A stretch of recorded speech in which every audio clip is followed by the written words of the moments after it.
पाकिस्तान जो कि अलग अलग मुसीबतों से घिरा हुआ है, इस बीच बलूचिस्तान में जब विद्रोह की अग्नि और ज्यादा भड़की तो एक मुसीबत वाली खबर और सामने आ गई है। खबर ऐसी है कि बलूचों की नजर पाकिस्तान के परमाणु बम पर है और अगर ये किसी भी तरीके से हाथ लग गया तो मुश्किलें बढ़ सकती हैं। पाकिस्तान के परमाणु बम छीनने को लेकर ये बड़ा अपडेट मिल रहा है।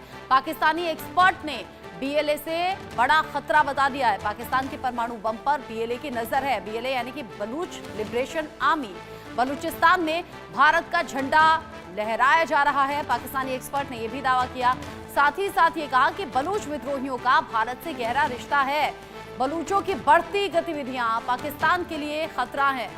बड़ी खबर, बड़ा अपडेट। बलूचिस्तान में लंबे वक्त से अपनी मांगों को लेकर, अधिकारों को लेकर लोग सड़कों पर हैं। बलूच लिबरेशन आर्मी खास तौर से सीधे सीधे पाकिस्तान सरकार और सेना से टक्कर ले रही है और ऐसे में पाकिस्तानी एक्सपर्ट ने ये कहा है कि ये बड़ा खतरा है, यानी कि बीएलए बड़ा खतरा है पाकिस्तान के परमाणु बम को लेकर।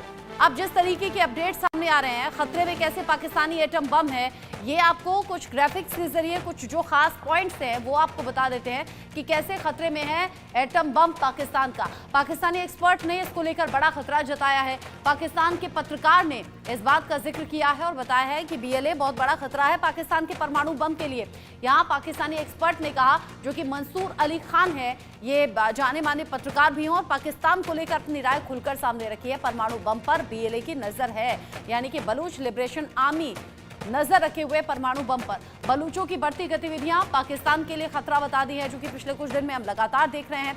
बलूच अलगाववादियों पर भारत से जुड़े होने का आरोप भी लगा दिया। ये कहा गया कि बलूचिस्तान में भारत का झंडा लहराया गया है। साथ ही साथ बलूचों ने अपना भी एक झंडा बनाया है, जो कि भारत के झंडे के साथ लहराया। बलूचिस्तान की आज़ादी आंदोलन में भारत शामिल है। बलूच विद्रोहियों को जिस तरीके से भारत का सपोर्ट मिल रहा है, ये बड़ा खतरा है। इन सभी बातों का जिक्र करते हुए पाकिस्तान के जो एक्सपर्ट हैं वो इन सभी बातों को लेकर यहाँ खतरा जता रहे हैं और कह रहे हैं कि ये बड़ा खतरा है। अब क्या कुछ सवाल हैं, आखिर भारत का झंडा बलूचिस्तान में क्यों लहराया जा रहा है?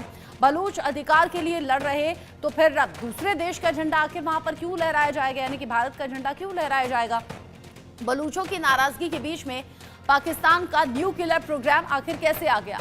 बलूच एक्टिविस्ट भारत के मीडिया चैनल पर क्यों जाते हैं? ये तमाम सवाल ऐसे हैं जो कि पाकिस्तानी एक्सपर्ट ने पूछे हैं और ये पूछा है कि आखिर ऐसा हो क्यों रहा है। और ये पाकिस्तान के लिहाज से, पाकिस्तान की हुकूमत के लिहाज से बहुत बड़ा खतरा है। और अगर किसी भी तरीके से परमाणु बम बलूचों के हाथ में लग जाता है तो ये सिर्फ पाकिस्तान नहीं बल्कि दक्षिण एशिया के लिए भी बड़ा खतरा हो सकता है। अब ऐसे में पाकिस्तानी एक्सपर्ट ने सवाल पूछ लिया कि भला बलूच एक्टिविस्ट के बीच में भारत का झंडा कैसे आ गया? भारत के चैनल्स पर क्यों बलूच एक्टिविस्ट जा रहे हैं, क्यों अपनी बातें कह रहे हैं और भारत का झंडा पाकिस्तान में आखिर क्या कर रहा है? इससे पहले आपको याद होगा पीओके में भी भारत के झंडे को देखा गया था और भारत का झंडा वहां पर लोगों के जरिए लहराया गया था। अब ऐसे में तमाम ऐसे सवाल हैं जो कि पूछे जा रहे हैं पाकिस्तानी एक्सपर्ट्स के जरिए और पाकिस्तानी एक्सपर्ट जिन्होंने दावा बड़ा किया है, इस दावे के बीच में ये सवाल भी बड़े पूछे गए हैं। इसको लेकर बात हम करेंगे। लेफ्टिनेंट कर्नल रिटायर्ड जेएस सोधी सर मेरे साथ में जुड़ गए हैं रक्षा विशेषज्ञ के तौर पर और साथ ही साथ मेरे साथ में जुड़ गए हैं हुसैन जावेद, सीधे पाकिस्तान से, पाकिस्तान के वरिष्ठ पत्रकार आप हैं। आप दोनों का बहुत स्वागत। सबसे पहले हुसैन जावेद जी, मैं आप ही का रुख करूंगी।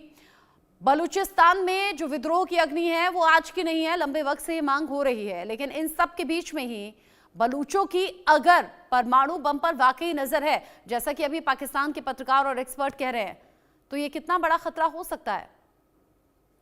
रचना जी, आपके शुक्रिया कि आपने मुझे इनवाइट किया और सोडी साहब को भी सलाम। देखिए, आपने बात की मंसूर अली खान की, तो मैं आपको बताऊं एक मिनट में कि मंसूर अली खान हमारे जबरदस्त किस्म के सहाफ़ी हैं, एंकर हैं और उनकी क्रेडिबिलिटी पे कोई शक नहीं है और वो उन सहाफ़ियों में आते हैं जिनकी यूट्यूब पे जो फॉलोइंग है वो भी कमाल की है।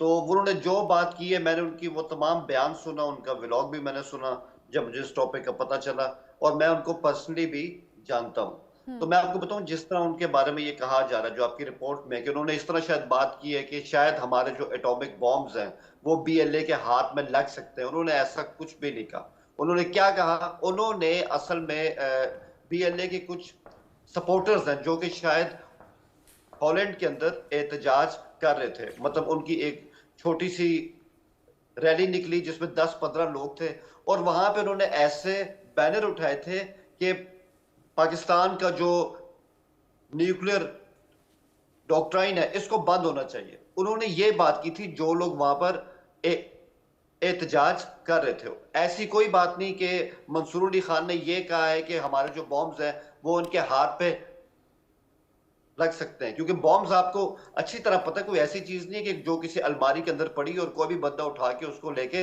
चलता बने और किसी को पता भी ना चले। तो एक तो चीज इसको ठीक कर लीजिए। दूसरा, आपकी रिपोर्ट में एक और चीज थी कि इंडिया का जो झंडा है वो हमारे सूबे बलूचिस्तान के अंदर लहराया गया। तो उस बारे में फैक्ट बता दूं कि अभी तक इस बात की कोई हमें ऐसी रिपोर्ट नहीं मिली कि ऐसा कुछ इस सूबे के अंदर हुआ है या हमारे किसी भी इलाके में हुआ है। ये जो तमाम वीडियोस हैं, चाहे वो झंडे के हवाले से हो जिसमें 2 बच्चे दिखाई दिए, उन्होंने हाथ में इंडिया का फ्लैग थामा हुआ है, और या जो इनके 10-15 लोग हॉलैंड के अंदर सड़कों पे फिर रहे हैं, ये 1 साल पहले की वीडियो है। तो इनका हमारी जमीन से भी कोई ताल्लुक नहीं। और मंसूर अली खान ने एग्जैक्ट यही बात की है। उन्होंने किसी ऐसे खतरे का इजहार नहीं किया कि हमारे जो बॉम्ब्स है वो इतने ज्यादा खतरे में है। तो ये मैं आपको बता दूं, मैं इस बुनियाद पे कह रहा हूं कि मैं उनको पर्सनली उनसे जानता हूं और वो कभी ऐसी गैर जिम्मेदाराना बात कर अभी ही नहीं सकते। पिछले तो ही मैं दिनों समझता खबर हूं जब सामने आई थी, जब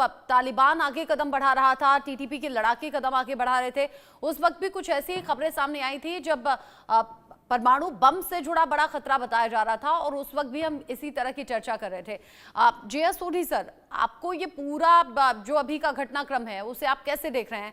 बलूच अपनी मांग को लेकर अड़े हुए हैं, बलूच विद्रोही पाकिस्तान सरकार के लिए बड़ा सरदर्द अभी बने हुए हैं, ये टकराव भी बढ़ रहा है, लेकिन इस बीच परमाणु बम की एंट्री हो गई। हालांकि हुसैन जावेदी इन सभी बातों को नकार रहे हैं। जय हिंद रचना जी, ये मेरा सौभाग्य कि मैं आपके न्यूज चैनल और विख्यात को पैनलिस्ट के साथ हूं। एक किताब है जिसका नाम है नो एग्जिट फ्रॉम पाकिस्तान, जो कि डेविड मार्के ने लिखी है। इस किताब में लेखक ने बड़ी अच्छी तरह से आंकड़ों के साथ एक्सप्लेन किया है कि अमेरिका पाकिस्तान को दिल के अंदर नफरत करते हुए भी पाकिस्तान के साथ हमेशा खड़ा रहता है। उसके 2 मुख्य कारण हैं। पहला कारण यह है कि अमेरिका को पता है कि अगला जो आत्मघाती हमला अमेरिका पे होगा, जैसे वर्ल्ड ट्रेड सेंटर का हुआ था, वो दोबारा अफगानिस्तान से होगा और तब उसे पाकिस्तान की फिर जरूरत पड़ेगी। दूसरा, अमेरिका को डर है कि पाकिस्तान के अंदर जो परमाणु हथियार हैं, परमाणु फैसिलिटी हैं, अगर नॉन स्टेट एक्टर्स के हाथ में पड़ गए तो ये नॉन स्टेट एक्टर्स का पहला निशाना अमेरिका होगा। तभी अमेरिका सेना में एक कमांडो यूनिट 24 घंटे तैनात रहती है शॉर्ट नोटिस पे पाकिस्तान के लिए रवाना होने के लिए, यदि कोई नॉन स्टेट एक्टर पाकिस्तान की किसी न्यूक्लियर फैसिलिटी पे या परमाणु हथियार लेने की कोशिश करता है। तो ये जो मामला है ये वाकई में बहुत संगीन मामला है, और इसके लिए अमेरिका जैसे महाशक्ति ने भी अपनी कमांडो यूनिट को 24 घंटे इसी काम के लिए तैनात किया हुआ है।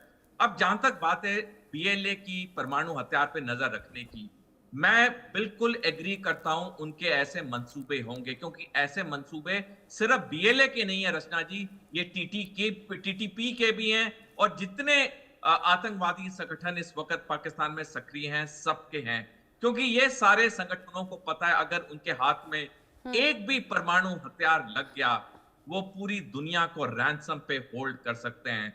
तो ये जो बयान एक विख्यात पाकिस्तानी मीडिया पर्सनालिटी ने दिया है, इसे हल्के में नहीं लेना चाहिए। ये वाकई में बहुत एक संगीन मामला है, और मेरे को उम्मीद है कि पाकिस्तानी सेना और पाकिस्तानी सुरक्षा कर्मी इस पे एक्स्ट्रा काम करेंगे, क्योंकि अगर एक भी परमाणु हथियार किसी के हाथ लग गया, पूरी दुनिया रैंसम पे हो जाएगी। बिल्कुल। और बलूच लिबरेशन आर्मी जिस तरीके से अभी लोहा ले रही है सीधे सीधे पाकिस्तानी सरकार और फौज से, ऐसा लग रहा है कि ये खतरा बढ़ सकता है, और अगर परमाणु बम किसी भी तरीके से हाथ लग गया तो ये पूरे दक्षिण एशिया के लिए बड़ा खतरा होगा।